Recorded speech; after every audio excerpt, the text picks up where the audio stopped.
Welcome back to Filling in the History. I am the amateur historian, and today we are going to be talking about yet another very, very huge section. This is going to be about Section 84 as we now have it in the Doctrine and Covenants, and leading up to that, we're going to get the minutes of a meeting, some letters, a revelation, and a history. So there's a lot to talk about today, and I'm hoping that I do this section justice. There's a lot in here, but thanks to the editors of the Joseph Smith papers, we have a lot of good stuff to go with. So I hope you've been doing well. Let's light into it. We're going to start first with a couple of maybe shorter things. The first is a minutes of a meeting. We find this in Meeting Book 2, handwriting of Ebenezer Robinson, as per the usual. This meeting was held on the 1st of May, 1832. So we're just getting into summer here, kind of late spring.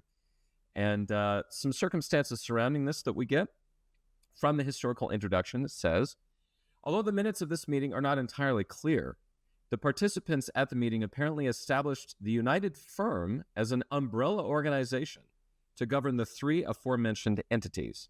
At the meeting, the firm designated Sidney Gilbert and Newel K Whitney as its agents and authorized Newel K Whitney and Co. to obtain a $15,000 loan, apparently to provide funding for the firm.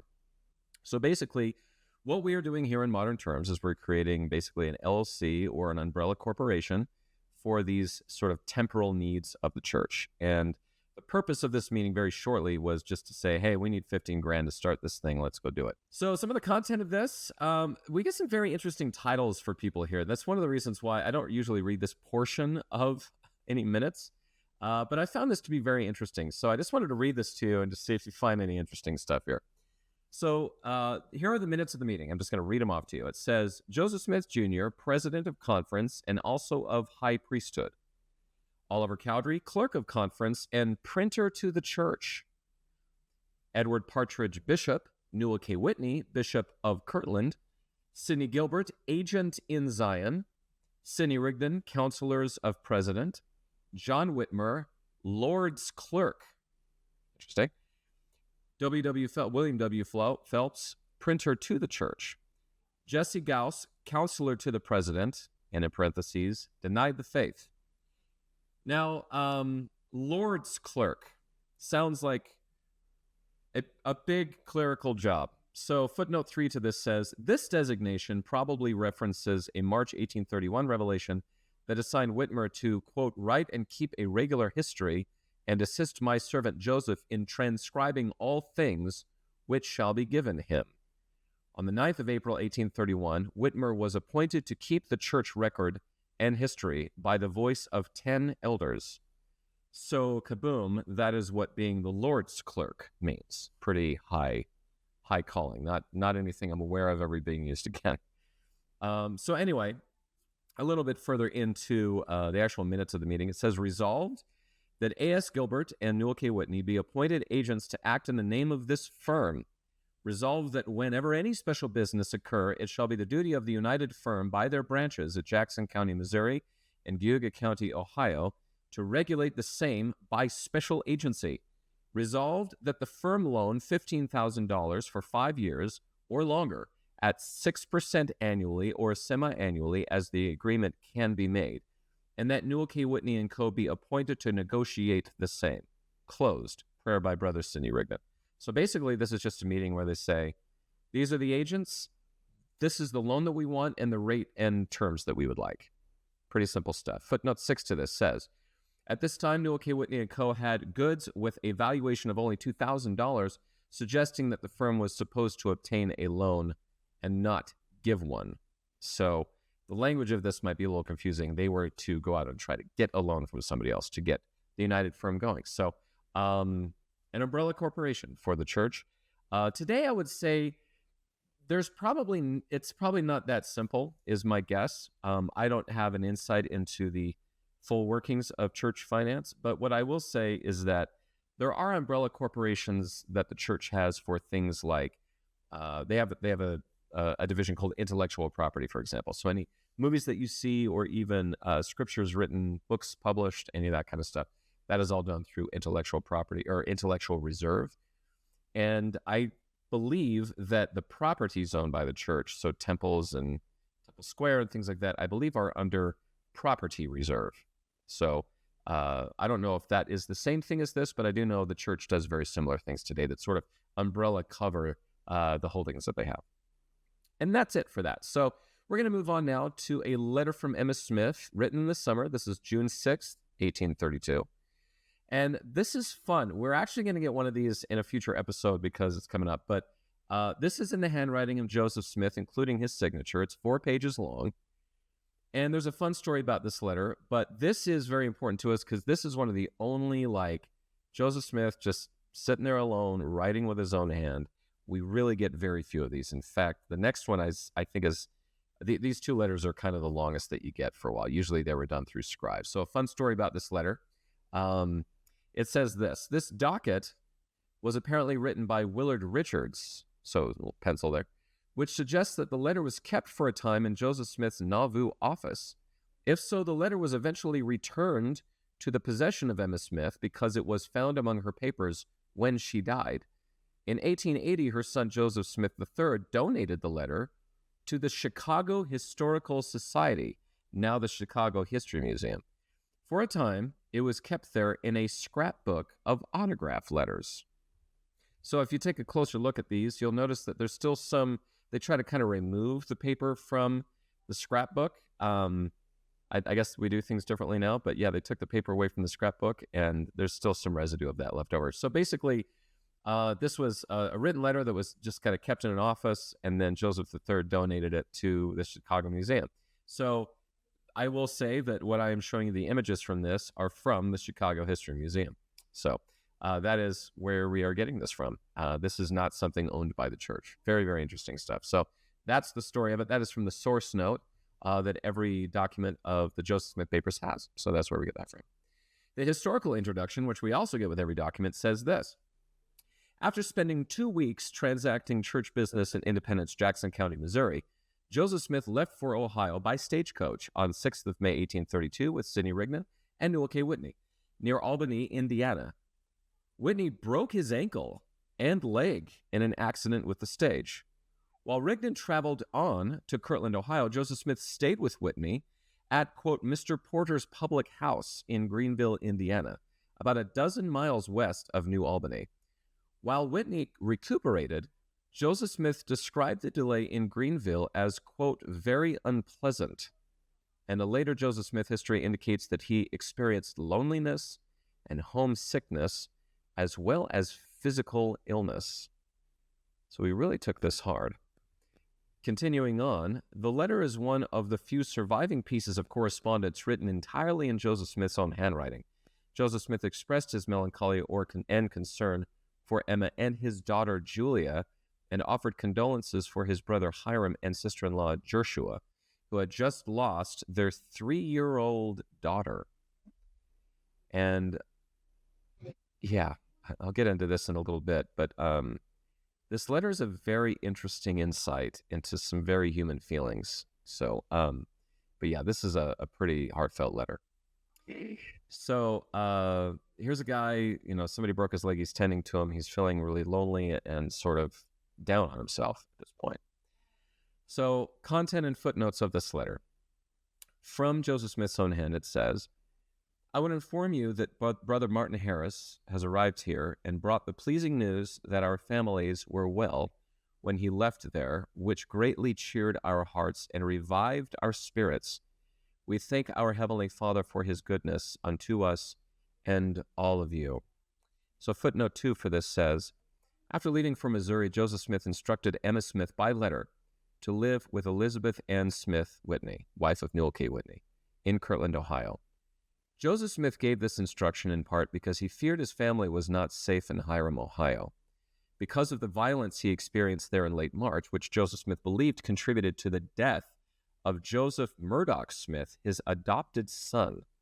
But Emma was unable to stay with the Whitneys because Elizabeth Whitney's aunt, Sarah Smith, who resided in the Whitney home, insisted that there was no room in the home for Emma. Emma's situation was unsettled until Joseph Smith returned. She stayed at the homes of Reynolds and Thirza Stiles Cahoon, Frederick G. and Rebecca Swain Williams, and Joseph Smith's parents. A later Joseph Smith history recounts that when he returned from Missouri, he found Emma, quote, very disconsolate. So, putting this into a bit of perspective, some violence was done to them in Ohio, and Joseph Smith and others believed that this contributed to an adopted son's death, who by the name of Joseph Murdoch Smith. On top of that, on top of a loss of a child, of an adopted son,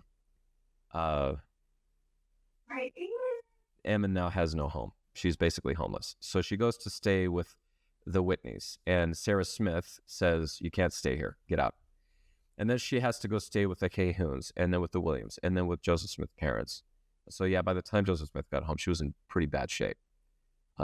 So yeah, we're going to get into a little further into this, but it is just amazing what these people went through. So from Joseph Smith's hand again, "I have visited a grove, which is just back of the town almost every day, where I can be secluded from the eyes of any mortal, and there give vent to all the feelings of my heart in meditation and prayer. I have called to mind all the past moments of my life, and am left to mourn and shed tears of sorrow for my folly and suffering the adversary of my soul to have so much power over me as he has had in times past. But God is merciful."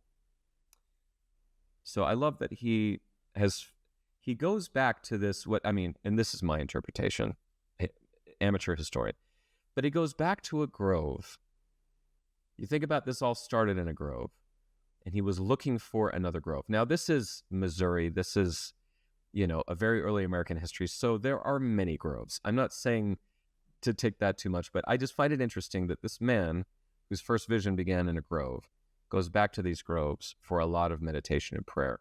And I would imagine he's probably thinking sometimes like, could you please show yourself to me again? Because this is hard. So I just found that to be a very interesting insight, something I am adding. That's my opinion. Footnote 5 for that little quotation there says, in a letter to William W. Phelps written several weeks later, Joseph Smith recounted, "I oftentimes wandered alone in a lonely place seeking consolation from him who is alone able to console me. These reflections may have prompted Joseph Smith to compose, quote, a history of the life of Joseph Smith, Jr., an account of his marvelous experience in all of the mighty acts which he doeth in the name of Jesus Christ, which he later wrote in the summer. Part of this history recounts how Joseph Smith, quote, from the age of 12 years to 15, became exceedingly distressed because of his sins, leading him to cry unto the Lord for mercy. The history then recounts that the Lord appeared to Joseph Smith, telling him, quote, Joseph, my son, thy sins are forgiven thee, unquote. This history is, we will actually be getting to this a little later in this episode. This is the first history that Joseph Smith puts together. You and I, through this podcast, we've actually read that entire thing in previous episodes. So that Joseph Smith history that was mostly written with his own hand was, it apparently, according to his own hand, a response to this kind of lonely experience that he was having. And it seems to me that just everything that's been happening to him sort of came to the surface all at once in this time. So he's going through quite a lot here. Further into this letter, we get this. It says, I was grieved to hear that Hyrum had lost his child, his little child. I think we can in some degree sympathize with him, but we all must be reconciled to our lots and say the will of the Lord be done. 2 footnotes for this. Number 8 says, Mary Smith, the daughter of Hyrum and Joshua T. Smith, was almost 3 years old. In his journal, Hyrum Smith wrote, quote, I was called to view a scene which brought unto me sorrow and mourning. Mary was called from time to eternity. On the 29th day of May, she expired in mine arms. Such a day I never before experienced. So apparently she died in his arms. This is Joseph Smith's brother, and she was almost 3. Footnote 9 says, all 3 children born to Joseph Smith and Emma Smith to this point had died, as had Joseph Murdoch Smith, one of the twins they had adopted. So I just really want to put this into perspective because I believe that Joseph Smith's, and in this case Hyrum Smith's story, is pretty common of a pre-20th century life. right here you have 4 children to the same couple who have died. Maybe it's childbirth, maybe it's later in the case of Joseph Murdoch Smith. And I just hope that we remember this in the time in which we live in. Again, amateur historian here, so forgive me for a little soapbox here, but we live in a remarkable time where we don't have to deal with that kind of a thing quite as much. It is pretty rare. And I say this with respect. It does happen. It happens all the time, but it is so much more rare than it used to be, thanks to some of the advances that we have. So it's really a marvelous time to be alive. But these people, whether you're religious or not, whether you're in the church or not, whether you're in America or not, have gone through so much. And so I felt this letter was really important to share on this episode. Further into this, we get Sister Whitney wrote a letter to him, her husband. This is from Joseph Smith's hand, with which was very cheering, but being unwell at the time and filled with much anxiety, it would have been very consoling to me to have received a few lines from you. But as you did not take the trouble, I will try to be contented with my lot, knowing that God is my friend. So that sounds like a very harsh criticism of like, Emma, you haven't written me a letter yet. But it says this. It says, footnote 11 says, as later recounted in his history, Joseph Smith suffered from what he believed was deliberate food poisoning, which caused him to vomit so severely that he dislocated his jaw. So this whole thing about, hey, I've been having some tough times. Apparently, his own feelings was born out of this idea that he had been poisoned and it dislocated his jaw because he vomited so violently. Again, these people are going through a lot. He then mentions some trouble between Emmeline McClellan and William McClellan, which says, I'm astonished at Sister Emmeline, yet I cannot believe she is not a worthy sister. I hope she will find him true and kind to her, but have no reason to expect it. His conduct merits the disapprobation of every true follower of Christ, but this is a painful subject. I hope you will excuse my warmth of feeling in mentioning this subject, and also my inability in conveying my ideas in writing, and me in reading, because the spelling is a little tough here. So lots of concern and yearning here. He says further, I am happy to find that you are still in the faith of Christ and at Father Smith's. I hope you will comfort father and mother in their trials, and Hyrum and Joshua and the rest of the family. Tell Sophronia I remember her and Calvin in my prayers. And he closes it out by saying, I subscribe myself your husband. The Lord bless you. Peace be with you. So farewell until I return. Joseph Smith, Jr. So kind of a sad letter. Conflict, concern. Their brother loses a child. They have already lost 4. He has been recently poisoned. She's homeless. As cheerful as some of this sounds, especially in the Revelations, life was bad for these guys. It was in no good shape. And I think any reasonable person would say, yeah, like, give it up. Like, go move on to something else. This is really hurting you. But these people persevered through it, and it's pretty incredible. So I just wanted to share that letter. I thought that was very important. One more letter that we get here from William W. Phelps. Moving on, this is the 31st of July, the very end of July, 1832. This is in the handwriting of Frederick G. Williams. It's the signature of Joseph Smith, and it takes up 7 pages. And it was given to the church by Thomas Bullock in 1845. So that's kind of a little bit of the history of what we're looking into here. So some introduction to this. It says, Joseph Smith's 31st of July letter to Phelps referenced Whitney's shedding many tears in Greenville for Zion, and recounted that Joseph Smith, after communing with God in a grove of trees in Greenville, viewed the conspiracy of church leaders in Missouri. These statements indicate that Joseph Smith and Whitney understood, even as they traveled home, that tension still existed with the Missouri leaders. Upon his arrival in Ohio, Joseph Smith found a firm evidence of the continuing tension. A letter dated the 2nd of June, 1832, from John Corrill, a counselor to Bishop Edward Partridge, that again raised points of conflict and exhibited some animosity toward Joseph Smith and other church leaders in Ohio.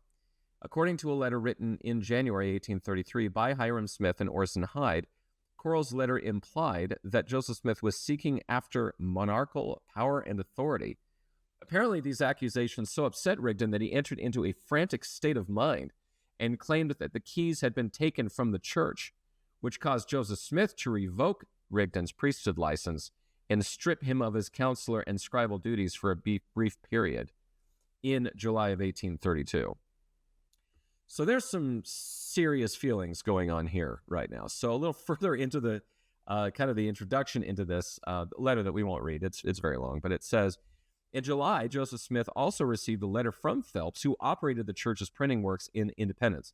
This letter, according to Joseph Smith's 34th of July reply, featured below, which we're not going to read, exhibited a cold and indifferent manner that further disturbed Joseph Smith and shaped his reply.